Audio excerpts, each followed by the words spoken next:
اعوذ باللہ من الشیطان الرجیم بسم اللہ الرحمن الرحیم۔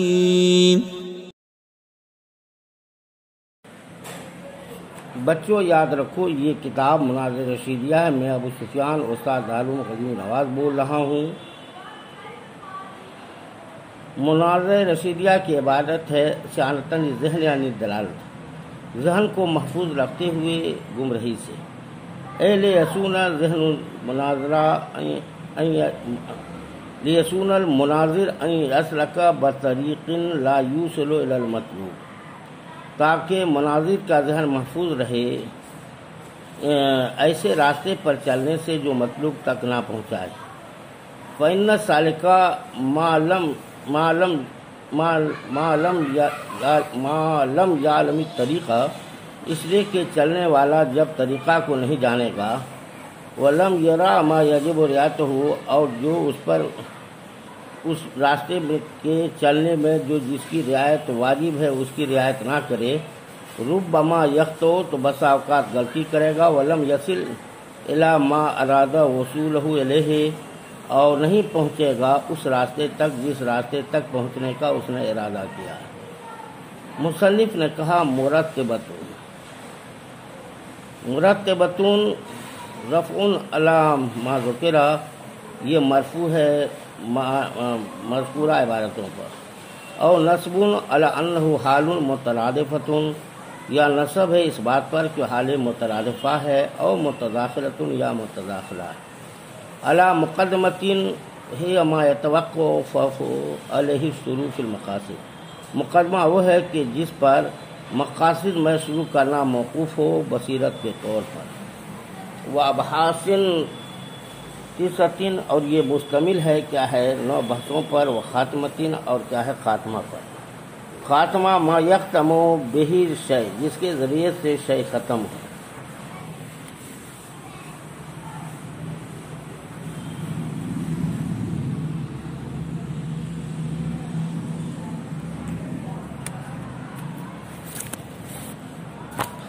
بچوں یاد رکھو،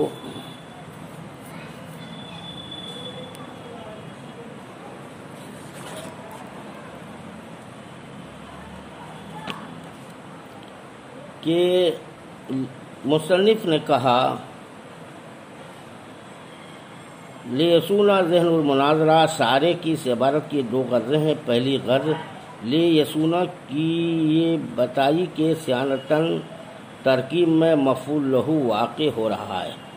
دوسری غرض ذہن المناظرہ نکال کر بتائی کہ ذہن پر اسلام عہد خارجی ہے، تو معنی یہ ہوگا تاکہ مناظر کا ذہن ایسے راستے پر چلنے سے بچ جائے جو موصل المطلوب نہ ہو۔ قولہ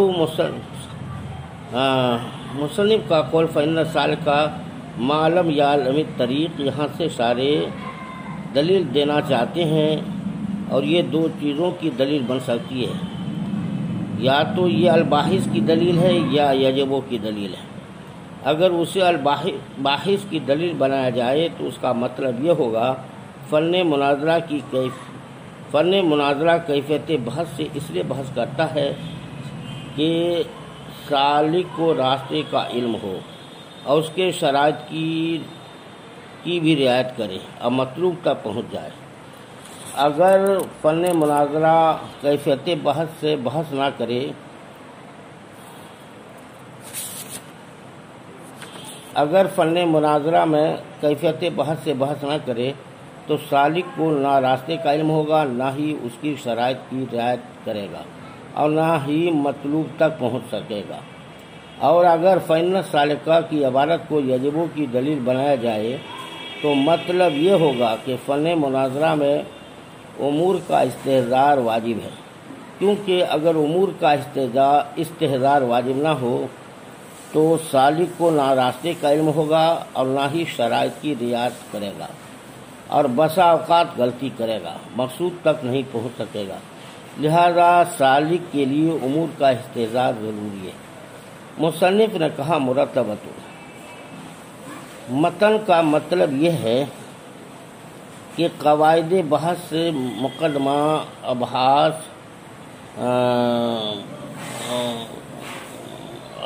ابحاث و خاتمہ پر مرتب ہے۔ تو مطلب کا خلاصہ یہ ہوا کہ قواعد بحث مقدمہ ابحاث خاتمہ پر مرتب ہے۔ قولہ رفع علی ما ذکر، رفع علی ما ذکر، یہاں سے سارے مرتبتن کی ترکیب بتانا چاہتے ہیں۔ اس کی کئی ترکیبیں ہیں مرتبتن کی۔ یا تو یہ مرفوع ہے، مرفوع رفع کیا گیا ہے ما عبارت مذکور پر، اور حاضی کی یہ تیسری خبر ہے، یا یہ منصوب ہے اور حال ہے۔ حال مترادفہ بھی ہو سکتا ہے اور حال متداخلہ بھی۔ حال مترادفہ یہ ہوتا ہے کہ ایک ذوالحال سے دو حال واقع ہو۔ یہاں ذوالحال ایک ہے اور وہ قواعد ہے، اور متضمنتن بھی اسی سے حال اور مرتبتن بھی اسی سے حال ہے۔ اور حال متداخلہ یہ ہوتا ہے کہ دونوں حالوں کے ذوالحال علیحدہ ہوں، لیکن پہلے حال کا ذوالحال اس میں ظاہر ہو اور دوسرے حال کا ذوالحال پہلے حال کی ضمیر مستتر ہو۔ تو یہاں بھی پہلا ذوالحال القواعد ہے اور متضمنتن اس کا حال ہے، اور دوسرا ذوالحال متضمنتن کی ضمیر مستتر ہے اور مرتبتن اس کا حال ہے۔ ماتن کی کتاب 11 اجزاء پر مشتمل ہے، اور کتاب کو ان اجزاء پر منقسم کرنے کی دو وجوہات ہو سکتے ہیں۔ پہلی وجہ یہ ہے کہ اجمالی طور پر کتاب کا کچھ علم ہو جائے۔ دوسری وجہ طالب علم کے لیے آسانی مہیا کرتا ہے تاکہ وہ پڑھتے پڑھتے اکتا نہ جائے۔ اس سے معلوم ہوتا رہے گا کتاب کے کل اتنے اجزاء ہیں، اتنے پڑھے گئے ہیں اور اتنے باقی ہیں۔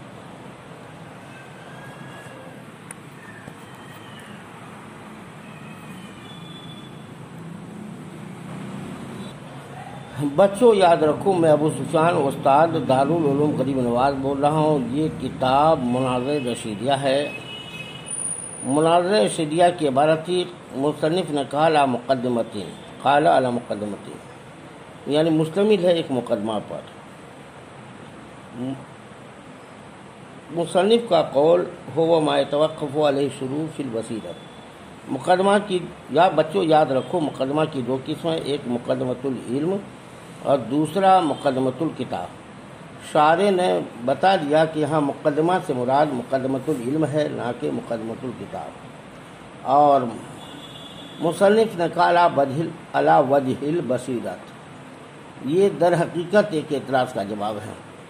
اعتراض یہ ہے کہ آپ نے مقدمہ کی یہ تعریف کی ہے کہ شروع فی العلم جس پر موقوف ہے، اور شروع فی علم دو چیزوں پر موقوف ہوتا ہے، ایک تصور بے وجہ ما پر اور دوسری تصدیق بے فائدتی ما پر، اور یہ دونوں مقدمے میں مذکور نہیں، اور جو دو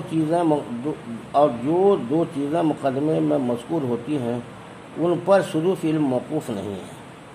ان میں سے ایک تصور بے رسم ہی ہے اور دوسری فائدہ مرتبہ معتبہ ہے۔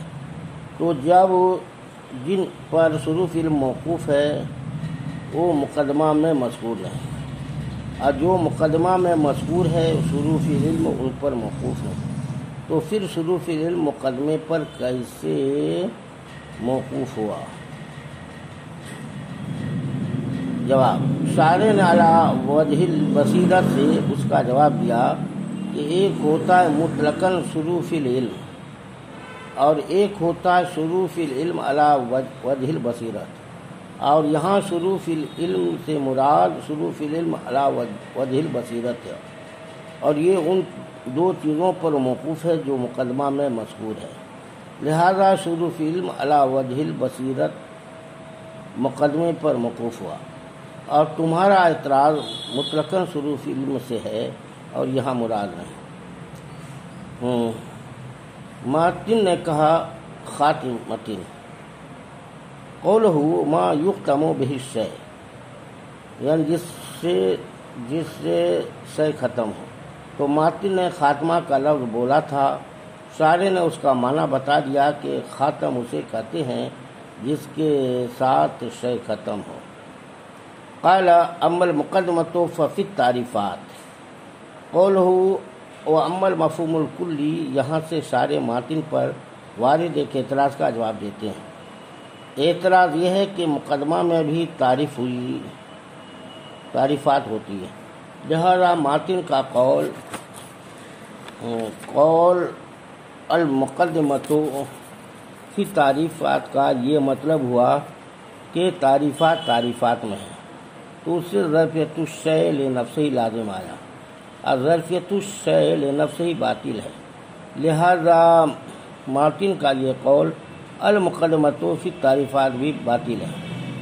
جواب یہ ہے کہ شارح نے عمل مفہوم دیا، مفہوم سے اس کا جواب دیا، لیکن جواب سے قبل ایک تمہید ہے کہ المقدمہ کے الف لام میں دو احتمال ہیں۔ ایک احتمال یہ ہے کہ یہ الف لام خاضی ہے، اور دوسرا احتمال یہ ہے کہ الف لام جنسی ہے۔ لہذا تمہید کے بعد جواب یہ ہے کہ آپ کا اعتراض تب ہوتا اگر الف لام عہد خاضی ہوتا، حالانکہ المقدمہ کا الف لام جنسی ہے، عہد خاضی نہیں۔ لہذا اب عبارت کا مطلب یہ ہوگا بہرحال وہ مفہوم کلی جو مقدمہ ہے اس رسالے میں مذکور ہے، اور وہ اس رسالے میں تعریفات کی جزیات کی ضمن میں مذکور ہے۔ اب ظرفیت الشیء لنفسہ لازم نہیں آتی ہے، کیونکہ کلی تو جزئی کے ضمن میں پائی جاتی ہے، لہذا کوئی استحالہ نہیں۔ اب ماتن کی عبارت درست ہے۔ ماتن نے کہا ہے فیہ منحصرۃ، یہ در حقیقت ایک اعتراض کا جواب ہے۔ اعتراض یہ ہے کہ ماتن نے متن میں حصر کا انداز اپنایا، تو حصر کی دو صورتیں بھی بن سکتی ہیں۔ یہاں حصر کی کون سی صورت ہے؟ ایک صورت یہ ہے کہ مقدمہ تعریفات میں منحصر ہے، اور دوسری صورت یہ ہے کہ تعریفات مقدمہ میں منحصر ہوں۔ جواب، تو شارح نے اس کا جواب دیا کہ مقدمہ تعریفات میں منحصر ہے۔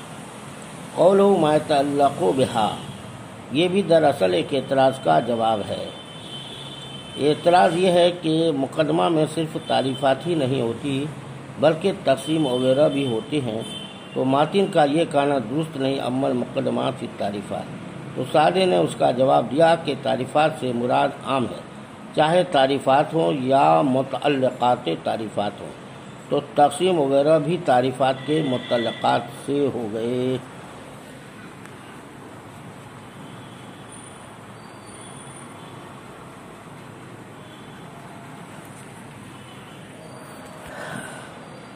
اور ماتن نے کہا اول مقدمۃ ماخوذۃ، متن میں مقدمہ کا لفظ آیا ہوا ہے۔ پہلے شارح اس کا اصطلاحی معنی بیان کیا، اب اس کا لغوی معنی بتا رہے ہیں۔ اس سے دو معنوں میں سے مناسبت بھی معلوم ہو جائے گی۔ شارح کہتے ہیں مقدمہ مقدمۃ الجیش سے ماخوذ ہے، تو مقدمۃ الجیش لشکر کے اس راستے کو، اس دستے کو کہتے ہیں جو آگے چل کر لشکر کے سونے کھانے کا انتظام وغیرہ کرے۔ تو یہاں معنوی مناسبت ہے، جیسے فوج کا دستہ آگے جا کر لشکر کے سونے کھانے پینے وغیرہ کا انتظام کرتا ہے، اسی طرح مقدمہ بھی مقاصد کا منتظم ہوتا ہے۔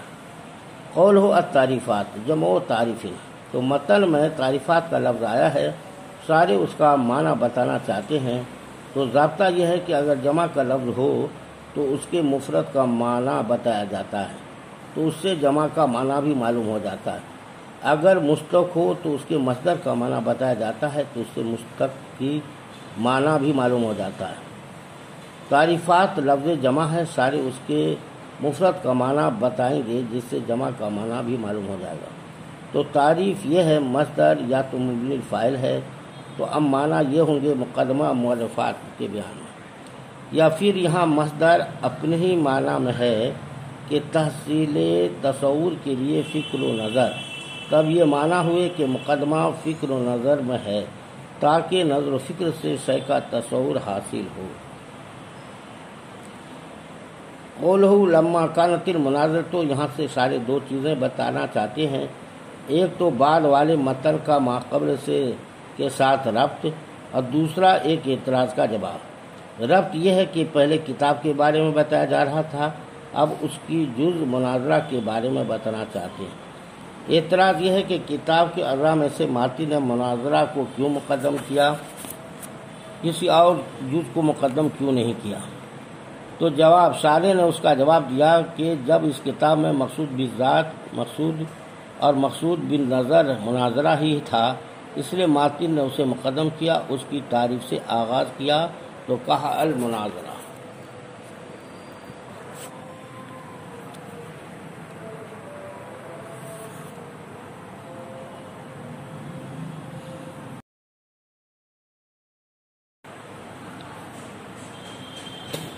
بچوں یاد رکھو، یہ کتاب مناظرہ رشیدیہ ہے۔ میں ابو سفیان، استاد دارالعلوم غریب نواز بول رہا ہوں۔ مناظرہ رشیدیہ کی عبارت ہے والتعریفات جمع تعریفین بمعنی المعرف او علی معنی المعنی المصدری عن الفکر والنظر لتحصیل تصور۔ اور تعریف کی جمع ہے بمعنی معرف کے یا اپنے معنی مصدری پر ہے۔ مراد لیتا ہوں میں غور فکر کرنا، تصور کو حاصل کرانے کے لیے۔ ولما كانت المناظرة هي المقصود بالنظر هنا قدمها وبدأ بتعریفها، جبکہ مقصود مناظرہ ہے، مناظرہ سے مقصود نظر کے ذریعے سے، بحث کے ذریعے سے جبکہ مناظرہ وہ مقصود ہے نظر سے، یہاں پر قدمہا مناظرہ کو مقدم کر دیا، وبدأ بتعریفہا اور مناظرہ کی تعریف سے مصنف نے شروع کیا۔ فقال المناظرہ تو انہوں نے کہا مناظرہ ماخوذۃ اما من نظیر، مناظرہ یا تو ماخوذ ہے نظیر سے، اس معنی کر کے انا ماخذہما شیء واحد، اس معنی کر کے کہ ان دونوں کا ماخذ ایک ہی شے ہے، او من النظر یا مناظرہ ماخوذ ہے نظر سے بمعنی الابصار کے معنی میں، او بمعنی التفات النفس الی المعقولات والتأمل فیہا، یا نفس کا متوجہ کرنا ہے معقولات کی طرف اور اس میں غور و فکر کرنا ہے، یا مناظرہ بمعنی انتظار کے معنی میں ہے، اور بمعنی المقابلہ یا مقابلہ کے معنی میں ہے۔ وجہ المناسبت غیر و خفین، مناسبت کی وجہ پوشیدہ نہیں ہے۔ ففی الاول، مناظرہ کے اول معنی میں ایماء الی انہ ینبغی ان المناظرہ ان متماثلین، ان یکون المناظران متماثلین بأن لا يكون أحدهما في غاية العلو والكمال والآخر في نہایت الدناءت والنقصان۔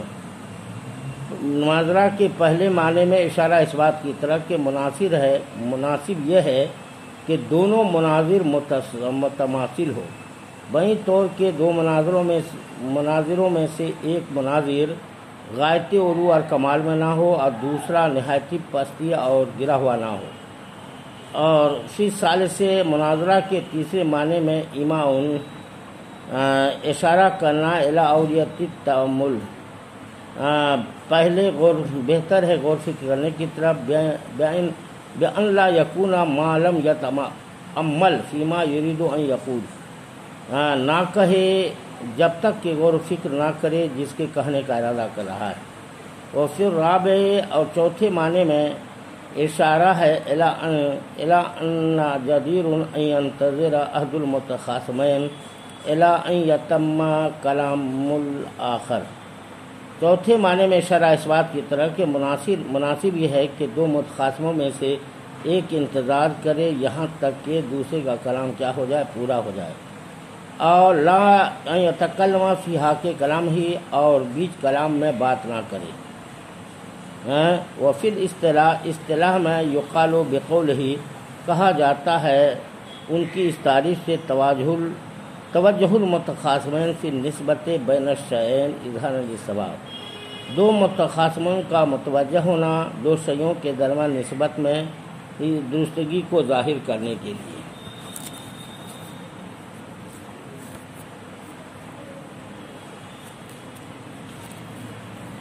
بچوں یاد رکھو کہ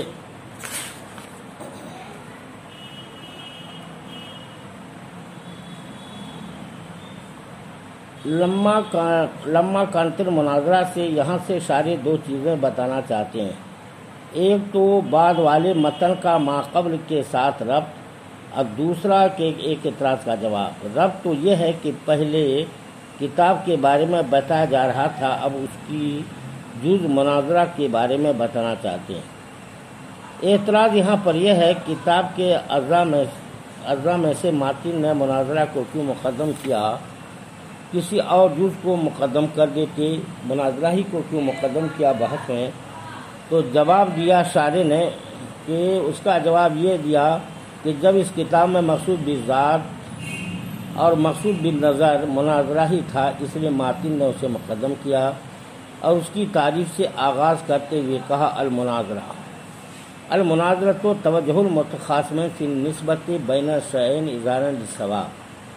مناظرہ کہتے ہیں دو متخاصمین کا دو شیوں کے درمیان نسبت میں متوجہ ہونا درستگی کو ظاہر کرنے کے لیے۔ قولہ مصنف کا قول المناظرہ ماخوذۃ اما من نظیر، مناظرہ ماخوذ ہے یا تو نظیر سے۔ ماتن نے مناظرہ کا اصطلاحی معنی بتا دیا اور شارح اول مناظرہ کے 5 لغوی معنی بتائیں گے، 5 معنی کے اصطلاحی معنی کے ساتھ مناسبت بھی بتائیں گے، اور بمعنی ان ماخذہما شیء واحد سے ایک اعتراض کا جواب بھی دیں گے۔ تو مناظرہ یا یہ نظیر سے ماخوذ ہے، اور اگر نظر سے ماخوذ ہو تو اس کے 4 معنی ہیں۔ نمبر 1 نظر بمعنی ابصار، نمبر 2 نظر کا معنی ہے نفس کا معقولات میں التفات اور معقولات میں غور و فکر، نمبر 3 نظر بمعنی انتظار، نمبر 4 بمعنی مقابلہ۔ قولہ مصنف کا قول بمعنی ان ماخذہما شیء واحد، اس معنی کر کے ان دونوں کا ماخذ ایک ہی شے ہے، یہاں سے شارح ایک اعتراض کا جواب دے رہے ہیں۔ بچوں باقی تقریر کل ہوگی۔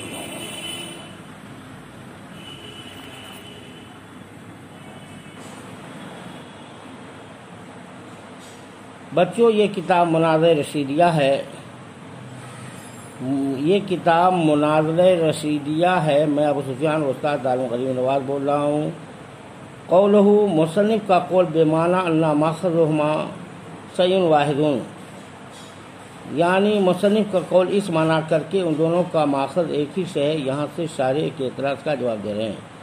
اعتراض یہ ہے کہ آپ کا یہ کہنا درست نہیں کہ مناظرہ نظیر سے ماخوذ ہے، کیونکہ نظیر صفت مشبہہ ہے اور مناظرہ مصدر ہے، تو ضابطہ یہ ہے کہ مصدر سے چیزیں ماخوذ ہوتی ہیں اور مصدر کسی سے ماخوذ نہیں ہوتا ہے۔ جواب شارح نے اس کا یہ جواب دیا کہ آپ کو مغالطہ ہوا کہ ماخوذ اور مشتق ایک ہی چیز ہے، حالانکہ ایسا نہیں، ماخوذ مشتق کے معنی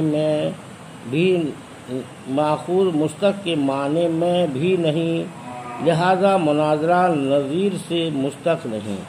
تو مناظرہ کا نظیر سے ماخوذ ہونے کا مطلب یہ ہے ان دونوں کا ماخوذ شیء واحد ہے اور وہ نظر سے ہے، لہذا ماخوذ کے لحاظ سے مناظرہ اور نظیر ہم مثل ہوں گے، لہذا کوئی اعتراض نہیں۔ قولہ فی الاول، مصنف کا قول فی الاول سے شارح بعض معنی لغویہ کے اصطلاحی معنی کے ساتھ مناسبت بیان کر رہے ہیں، بتانا چاہتے ہیں۔ بتاتے یہ ہیں کہ اگر مناظرہ نظیر سے ماخوذ ہو تو اس میں اس طرح اشارہ ہے کہ دونوں مناظر علم میں برابر اہم مثل ہونے چاہیے، ایسا نہ ہو کہ ایک غایت درجہ علو اور کمال میں ہو اور دوسرا پستی اور نقصان میں ہو۔ اور اگر مناظرہ تیسرے معنی اتفاق النفس کے معنی میں ہو تو مطلب یہ ہوگا کہ دونوں مناظر معقولات کی طرف توجہ کرتے ہوئے ایک دوسرے کے دلائل میں تأمل اور غور فکر سے جواب دیں، بلا سوچے سمجھے جواب دینے کی کوشش نہ کریں۔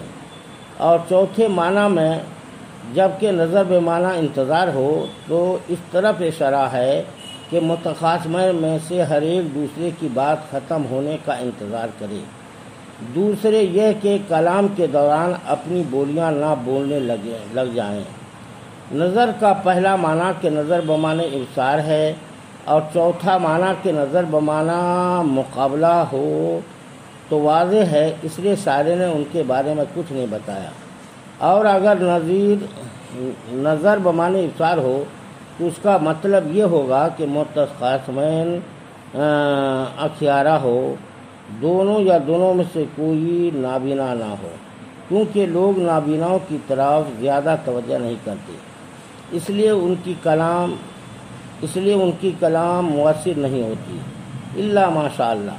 اگر نظر بمعنی مقابلہ ہو تو اس کا مطلب یہ ہوگا کہ دونوں مناظر ایک دوسرے کے آمنے سامنے ہوں، ایک کا منہ دوسرے کے منہ کی طرف ہو، ایسا نہ ہو کہ ایک کا منہ دوسرے کی پیٹھ کی طرف ہو یا دونوں کی پیٹھیں ایک دوسرے کی طرف ہو۔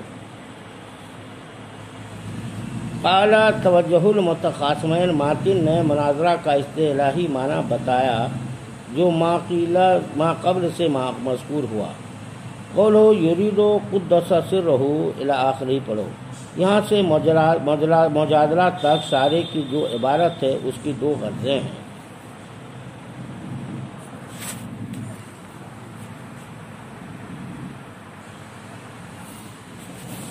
یہاں سے شاعر کی جو عبارت ہے اس کی دو غرضیں ہیں۔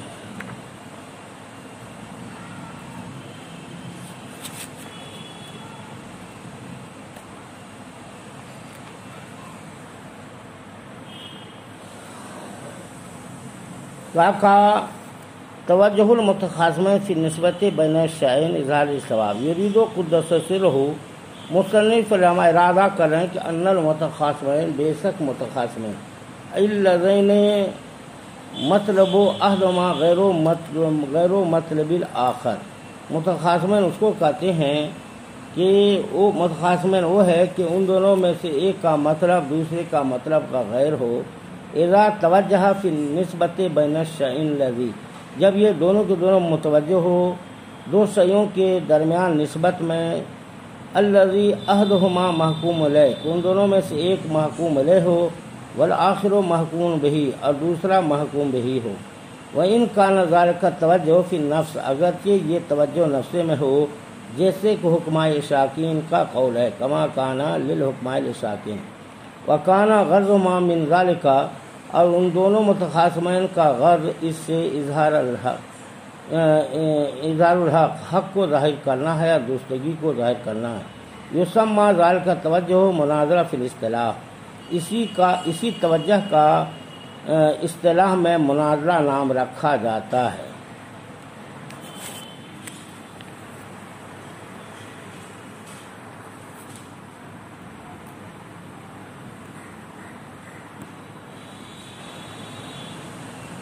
بچوں یاد رکھو یہ کتاب مناظرہ رشیدیہ ہے، میں ابو سفیان استاد دارالعلوم غریب نواز بول رہا ہوں۔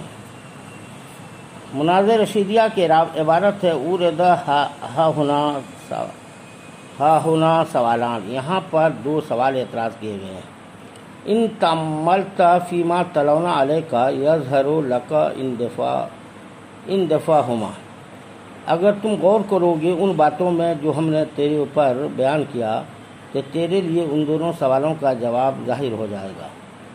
احدہما، ان دو سوالوں میں سے ایک یہ ہے، ان الغرض من توجہ کل من المتخاصمین او واحد منہما قد یکون تغلیط صاحبہ والزامہ فقط، ان دونوں سوالوں میں سے ایک یہ ہے کہ کبھی بے شک غرض دو متخاصموں میں سے ہر ایک کی توجہ سے مقصود یا ان دونوں میں سے ایک کے توجہ سے مقصود کبھی ہوتا ہے اپنے صاحب کو غلطی میں ڈالنا و الزام ہو یا الزام ڈالنا۔ ولا يدخل فی ھذا تعریف، تو مناظرہ کی اس تعریف میں یہ باتیں داخل نہیں ہوگی۔ فلا یکون جامعہ، تو مناظرہ کی تعریف جامع نہ رہی۔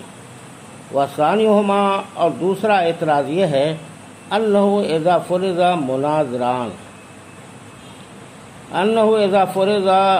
مناظر بلغ احدہما فی غایت التسیہ، جب فرض کیا جائے دونوں مناظران کہ ان دونوں بلغ احدہما، کہ ان دونوں کی حالت پہنچ گئی ہو غایت تسیہ میں، دل کی صفائی میں، الی ان یعلم، یہاں تک کہ جان لے ہر وہ چیز جو دوسرے کے دل میں ہے، تو ویناظر کل فی نفسہ، اور ہر ایک فی نفسہ مناظرہ کرے دوسرے کے ساتھ، تو یہ مناظرہ ہے۔ کل مناظرت، جیسے کہ مناظرہ واقع ہوتا ہے بین الحکماء الاشراکین، حکماء اشراکین کے درمیان، حالانکہ یہ تعریف صادق نہیں آتی ہے مناظرے کی اس مثل پر، علی مثل حاضر مناظرہ، لأن الخصومات، کیونکہ خصومت کرتے ہیں قول و کل خلاف ما یقول الآخر، ہر ایک کے قول کو جو دوسرا جو کہتا ہے اس کے خلاف ہو، ہر ایک کا ایسا قول جو اس قول کے خلاف ہو جس کو دوسرا کہتا ہے۔ ثم المراد بالنسبت، پھر مراد نسبت سے نسبت الخبریہ، نسبت خبریہ ہے، عام من ان یکون حملیتاً، عام ہے اس بات سے کہ حملیہ ہو یا اتصالیہ ہو یا انفصالیہ ہو۔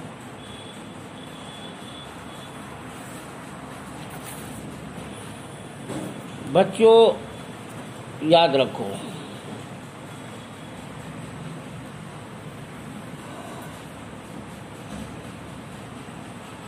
توجہ المتخاصمین، ماتن نے مناظرہ کا اصطلاحی معنی بتایا جو ما قبل مذکور ہوا۔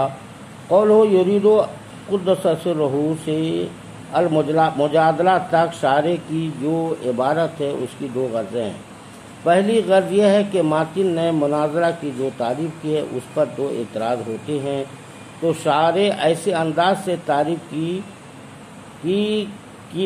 کی وضاحت کریں گے جس سے ماتن پر اعتراض وارد ہی نہیں ہوگا۔ دوسری غرض ایک اعتراض کا جواب ہے۔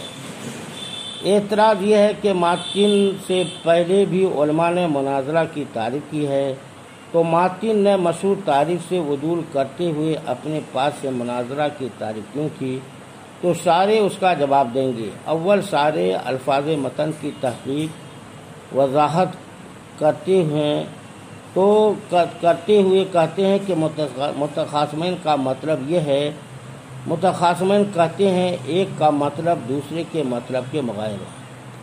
قولہ، اور مصنف کا قول، اذا توجہ فی النسبت، یہاں سے شارع نے یہ بتایا کہ متن میں جو فی النسبت ہے وہ متخاصمین کے متعلق نہیں بلکہ توجہ کے متعلق ہے۔ قولہ احدہما محکوم علیہ، یہ ایک اعتراض کا جواب ہے۔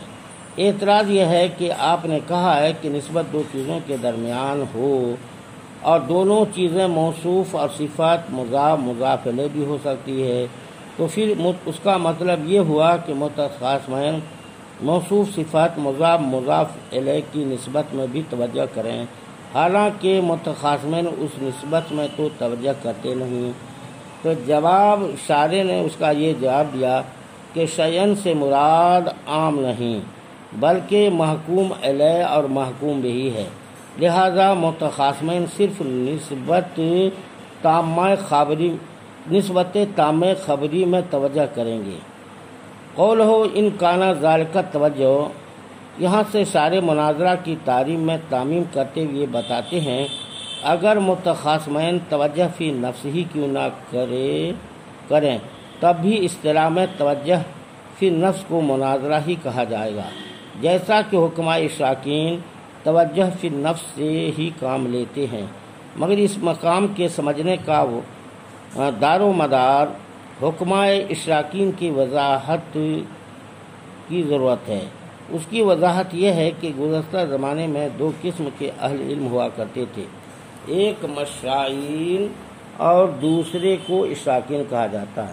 مشائین وہ ہے جو چل پھر کر استاد کے آمنے سامنے بیٹھ کر علم حاصل کرتے تھے، اور حکمہ اشراکین وہ ہے جو قلبی صفائی کی وجہ سے شاگرد ہزاروں میل دور رہ کر توجہ سے استاد سے فیض حاصل کرتا تھا، اور استاد ہزاروں میل دور بیٹھے دلی توجہ سے شاگرد کو فیض پہنچاتا تھا۔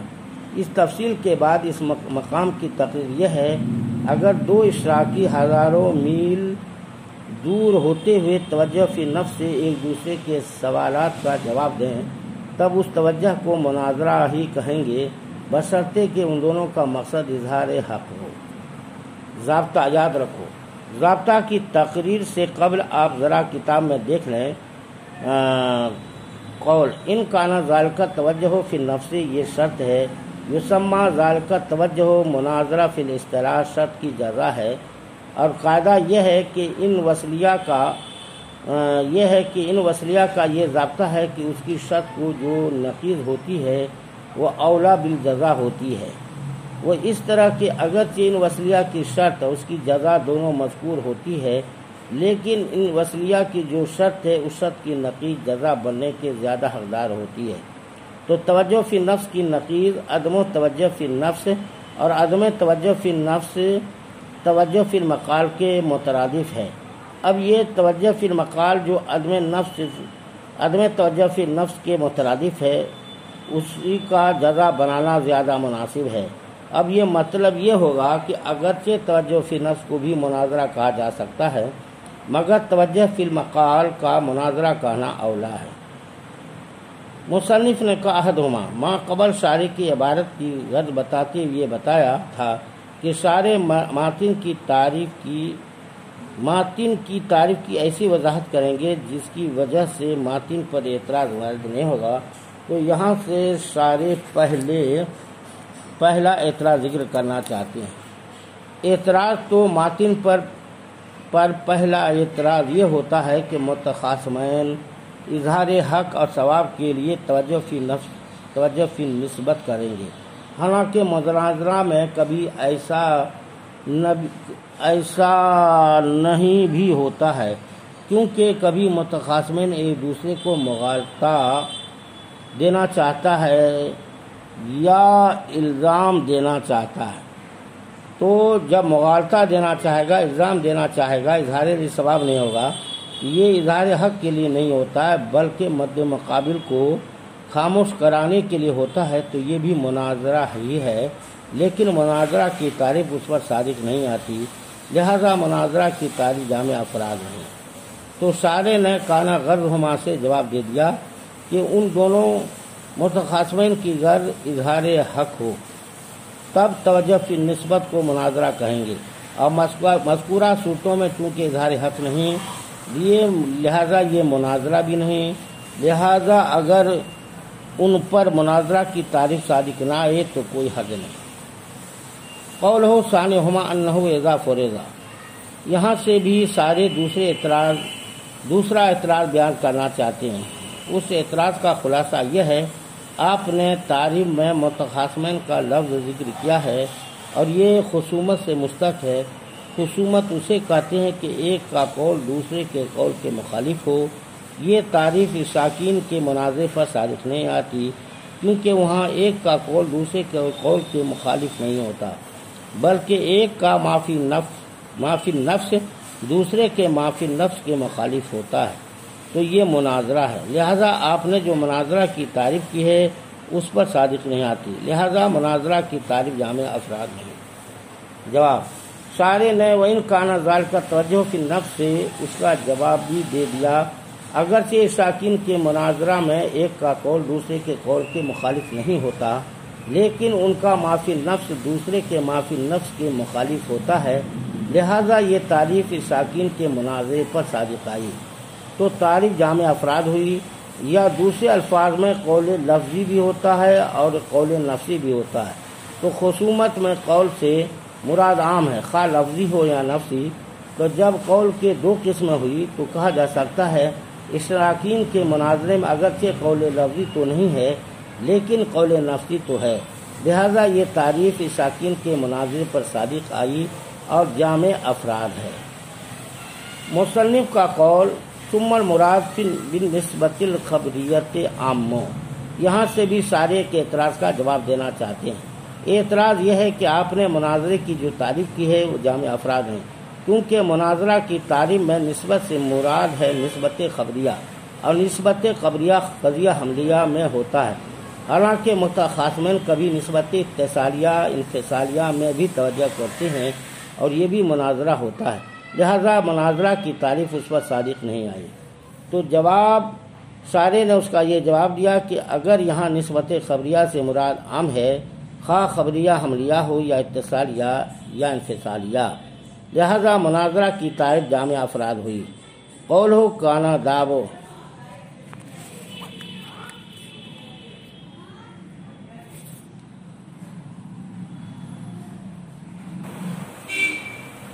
بچوں یاد رکھو یہ کتاب مناظر رشیدیہ ہے، میں ابو سفیان استاد دارالمعلم نواز بول رہا ہوں۔ بسم اللہ الرحمن الرحیم۔ وعلم انہ کان آداب المصنفین ان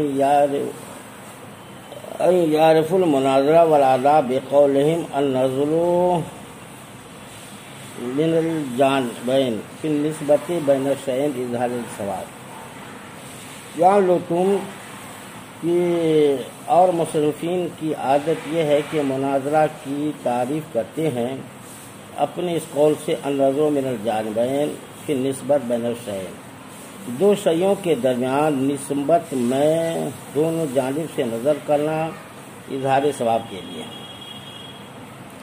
ولما کانا یرد علی ذالک، جبکہ اس تعریف پر اعتراض پڑتا ہے ان النظر من الجانبین لا یصدق علامہ توسیر سائل علی مجرد المنع وأيضا أن الجانبين عام من المتخاصمين والمناظرة لا توجد إلا بينهما،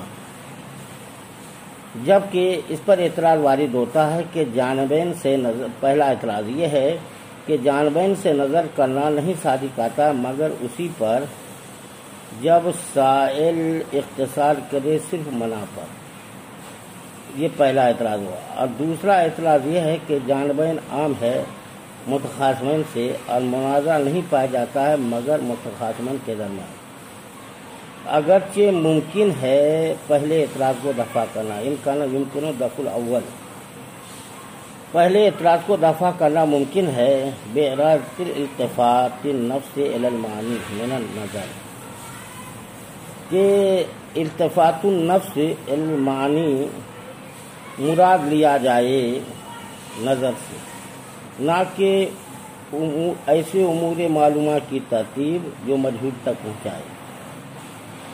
اور ثانی اعتراض کا دفع اس طور پر لیا جائے کہ جانبین سے مراد متخاصمین مراد لینا اس کے اعتبار سے۔ عدل المصنف عن القیدین، مصنف علیہ الرحمٰن نے دونوں قید یعنی النظر والجانبین سے عدول کیا، وذکر ما لا یرد علیہ شیء مما ذکر، اور ذکر کیا وہ باتیں کہ ان پر کچھ وہ اعتراض وارد نہیں ہوگا۔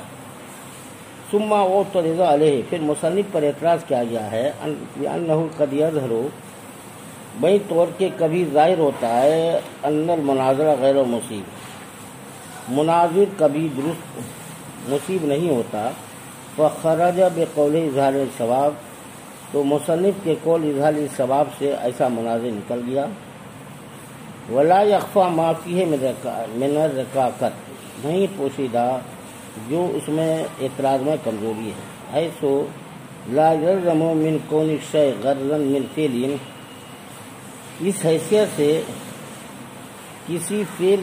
کسی شے کا کسی فعل کا غرض ہونے سے لازم نہیں آتا کہ یوجد ذالک الغرض عقیبہ ذالک الفعل، کہ وہ غرض اس فعل کے پاس پایا جائے، کما کانا غرض و ذالک المعترض، جیسا کہ اس معترض کا مقصود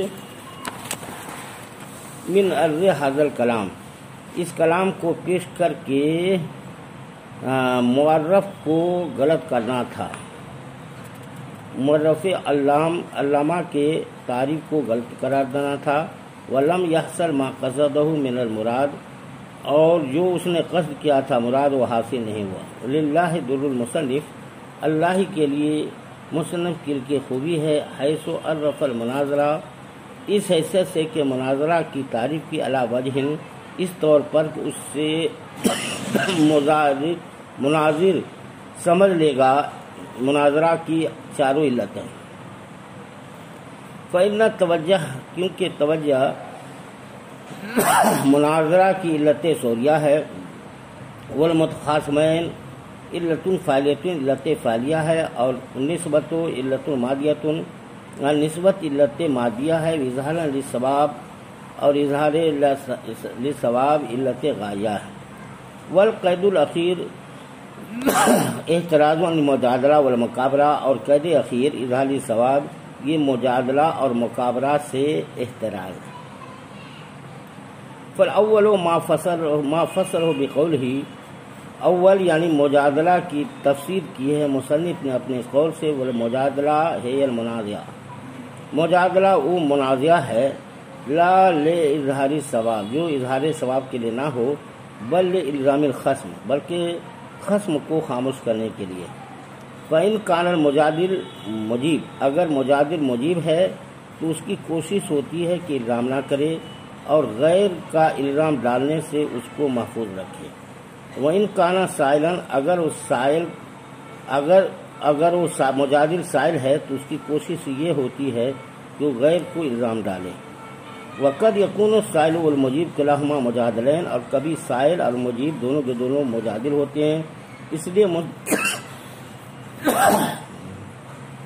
مصنف رحمٰ نے کہا ہی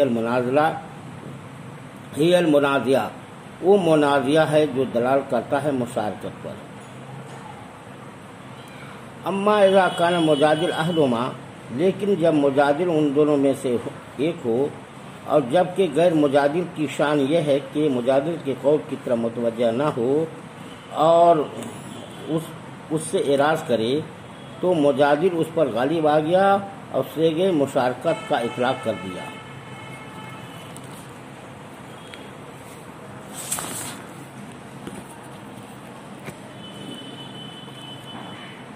بچوں یاد رکھو، علم انہ کانا داب المصنفین الی آخرہ سے کیا بتانا چاہتے ہیں؟ یہ بتانا چاہتے ہیں تو مجادلہ سے شارح کی عبارت دو غرضیں تھیں، یہاں سے دوسری غرض کو بیان کیا جا رہا ہے۔ تو دوسری غرض دراصل ایک اعتراض کا جواب دینا ہے۔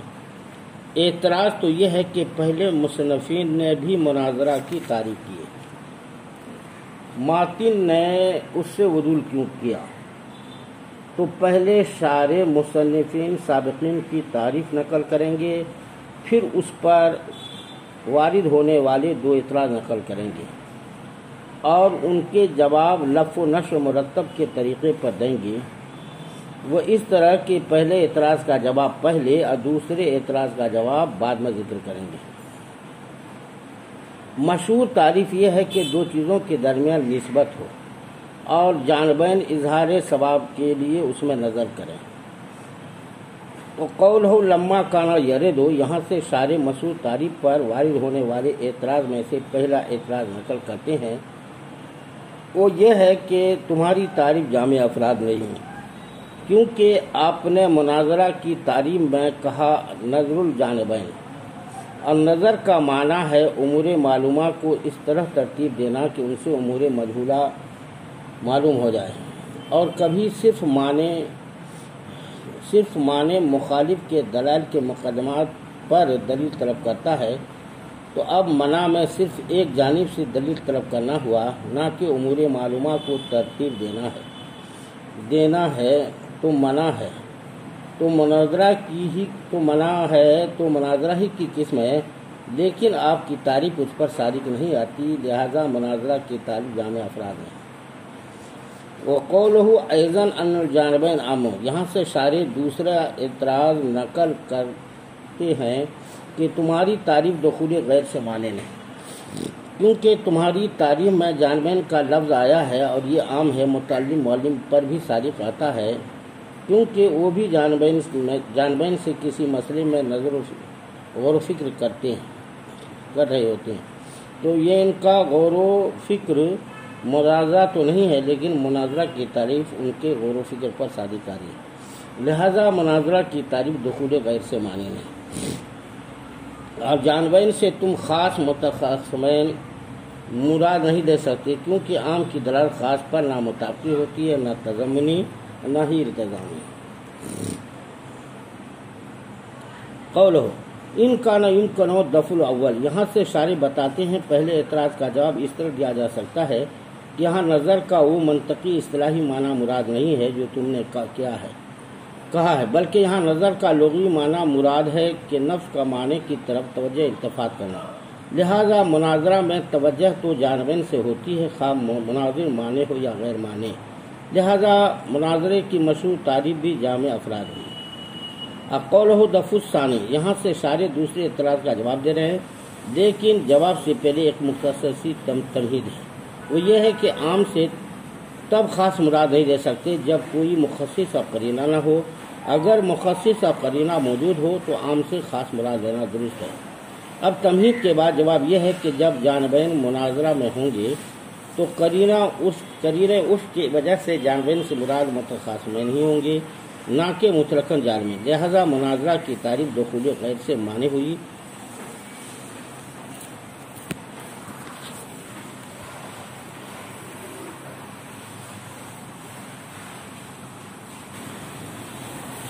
بچوں یاد رکھو یہ کتاب مناظر رشیدیہ ہے، میں ابو سفیان استاد دارالعلوم غریب نواز بول رہا ہوں۔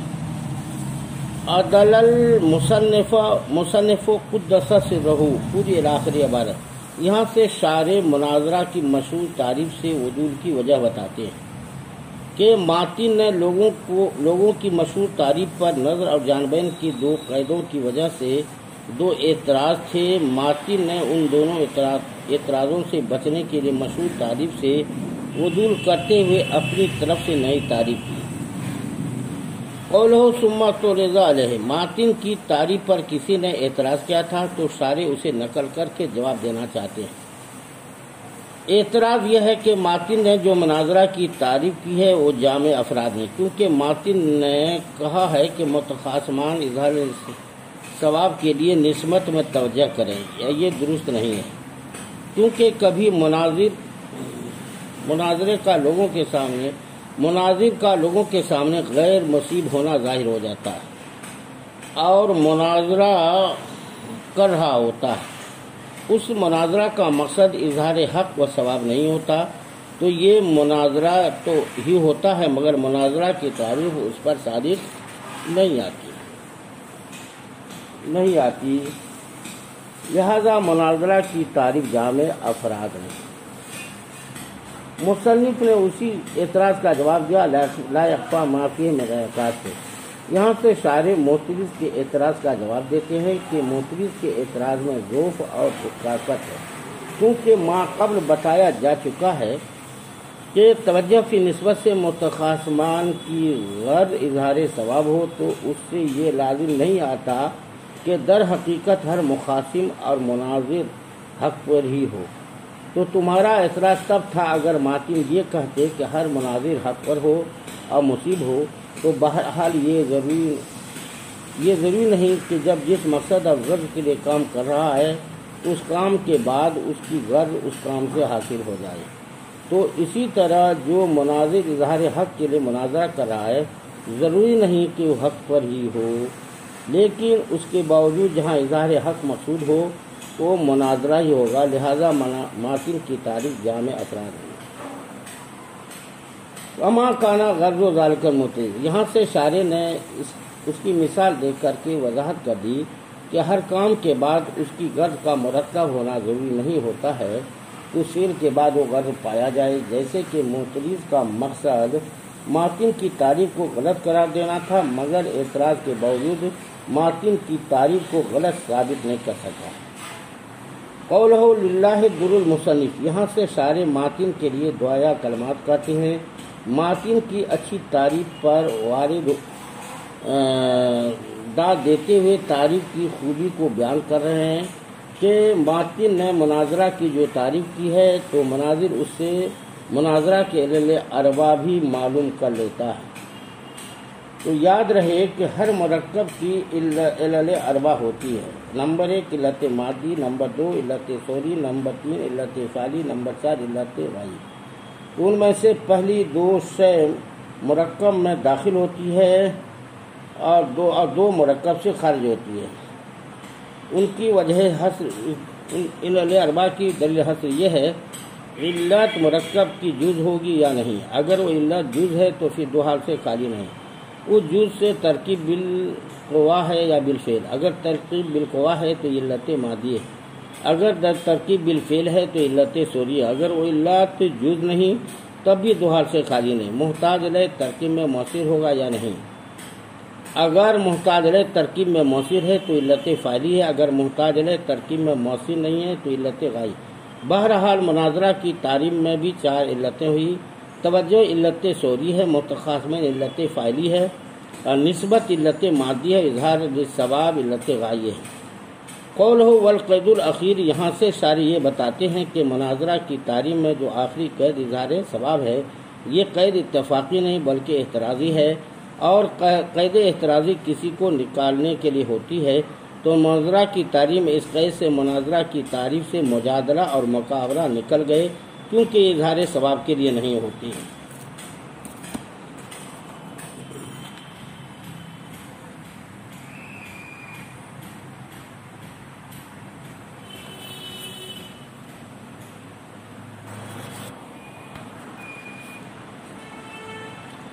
بچیوں یاد رکھو یہ کتاب مناظر رشیدیہ ہے۔ میں ابو سفیان استاد دارالمعلم اقبال بول رہا ہوں۔ مصنف نے کہا والمجادلہ ہی المنازعۃ لا لاظہار الثواب بل لالزام الخصم،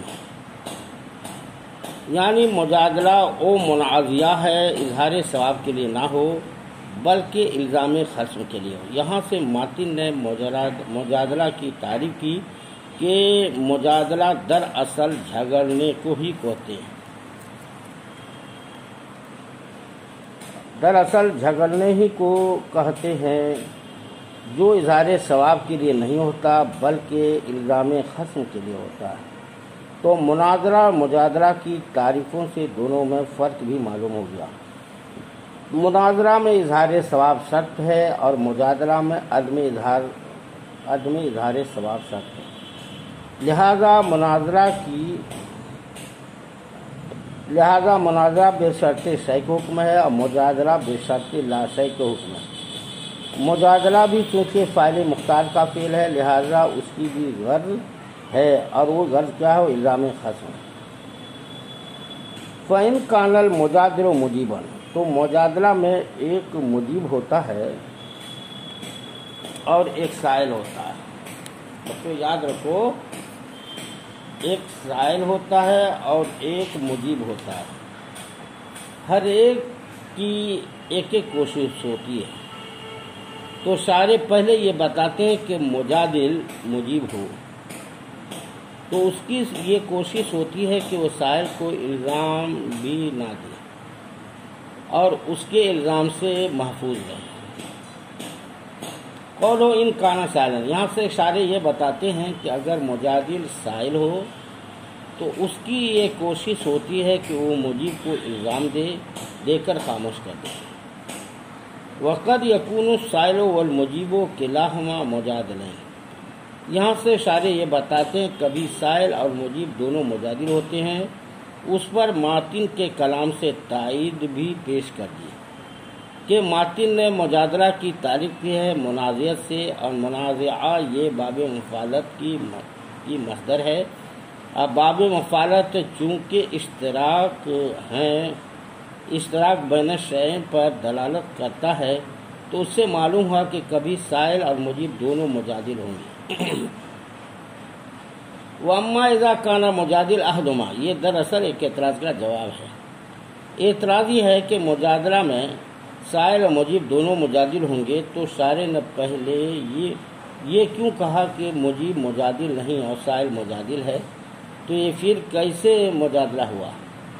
تو جواب شارح نے اس کا جواب دیا اگرچہ مجادل ایک ہی ہوتا ہے اور اس کے مقابلے میں مناظر ہوتا ہے، مناظر کی شان تو یہ ہے کہ جب مد مقابل مجادلہ پر اتر آئے، الزام دینا شروع کرے تو مجادل کی طرف متوجہ نہ ہو، لیکن جب مناظر مجادل کی باتوں کی طرف متوجہ ہو جائے تو تقریباً اس کو بھی مجادل کہہ دیتے ہیں۔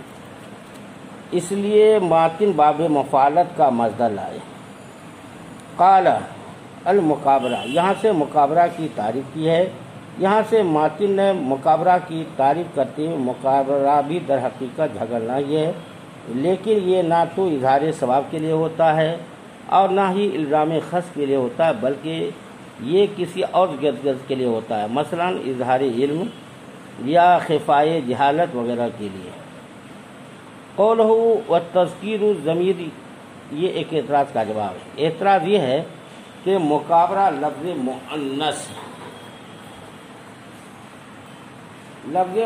ہے اور ماتن کا متن انہو میں جو ضمیر مذکر ہے اسے مقابرہ کی طرف راجع کیا ہے، اور یہ درست نہیں، کیونکہ راجع مرجع میں تذکیر اور تانیث کے لحاظ سے مطابقت ہوتی ہے، لیکن یہاں مطابقت نہیں کیونکہ مرجع مؤنث ہے اور راجع مذکر ہے۔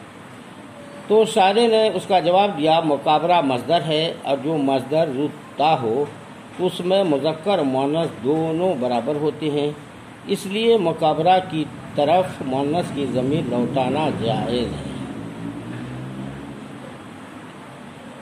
یہاں سے شارح لما فرغ من تعریف المناظرہ، جب مصنف رحمہ مناظرہ کی تعریف اور مناظرہ کے دونوں یعنی مجادلہ و مقابلہ کی تعریف سے فارغ ہوئے، یہاں سے شارح بعد والے متن کا ما قبل کے متن سے ربط بیان کر رہے ہیں کہ پہلے ماتن نے مناظرہ کی اور اس کے بعد اس کی دونوں ضدوں کی یعنی مجادلہ مقابلہ کی تعریف کی، کیونکہ آزاد کی تعریف سے شے کی اصل حقیقت واضح ہوتی ہے۔ اس لیے محققین کا مقولہ ہے حقائق الاشیاء تتبین باضدادها، اشیاء کے حقائق ان کے اضداد سے خوب واضح ہوتے ہیں۔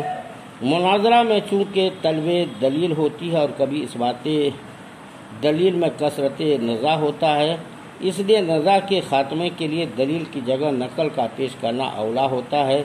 اس لیے ماتن نے مناظرہ مجادلہ مقابلہ کے بعد نقل کی تعریف کرتے ہوئے کہا والنقل